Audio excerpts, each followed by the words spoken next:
guys, magandang araw at kumusta po kayong lahat at samahan nyo naman ako sa panibagong ganap ng aming buhay. Charis, akala mo naman special.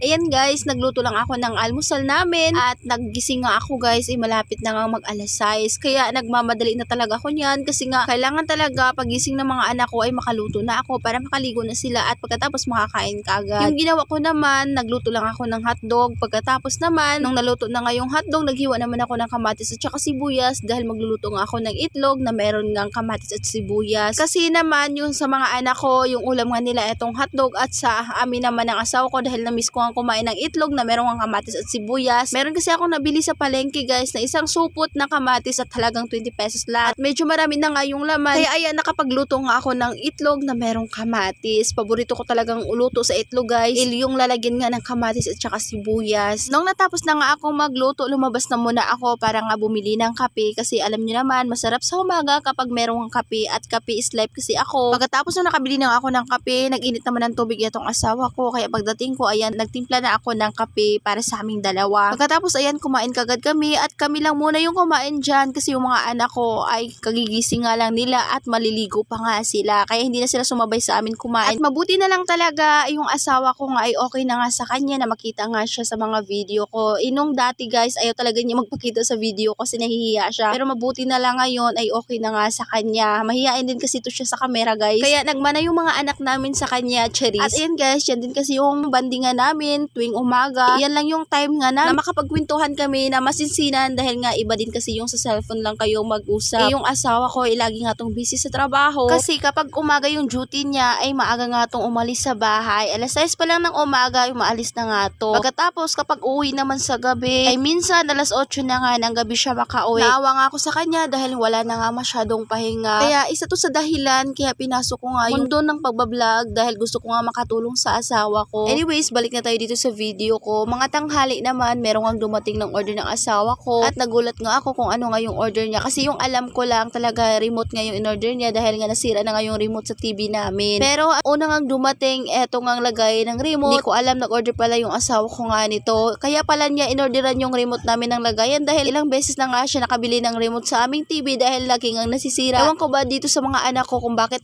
nasisira nga itong mga remote ng TV namin. Nakailang beses na nga siya nakabili dito sa remote ng TV namin. Kaya ngayon guys, ay binili na talaga niya ng lagayan para man kapag malaglag hindi ka agad direkta nga dun sa remote. At bandang alas 5 naman ng hapon, nagluto agad ako ng ulam namin ngayong hapunan at nagluto ako ng maaga dahil nga nagreklamo na kasi yung mga anak ko na nagugutom na nga daw sila. Kaya pag matapos na ako dito magluto, papakainin ko na lang sila at ako na nga lang yung magantay sa papa nga nila mamaya. At magluto lang ako nito, hindi ko alam kung anong tawag nga dito, basta naghiwa lang ako ng mga samya katulad nitong atsal, kamatis, sibuyas, bawang at luya. Pagkatapos ginisa ko lang guys at sinangkotso ko lang etong manok. Pagkatapos sumasangkotso ko na yung manok at medyo magmantika na nga siya at lumabas na yung sarili niyang sabaw. Naglagay naman ako netong ketchup kasi yung ketchup lang nga yung available dito sa bahay. At nung may lagay ko na nga etong ketchup, hinalo-halo ko naman. Pagkatapos nung okay na nga guys, ayan, naglagay na rin ako ng tubig at tinamihan ko na ng tubig dahil nga sabaw is life kasi kami. At ayan na guys, nung medyo kumulo na nga,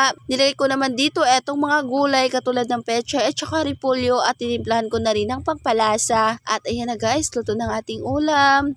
Kain po tayo. Thank you Lord sa lahat ng blessing. At yan lang muna for today's video. Maraming salamat po sa inyong panonood. God bless.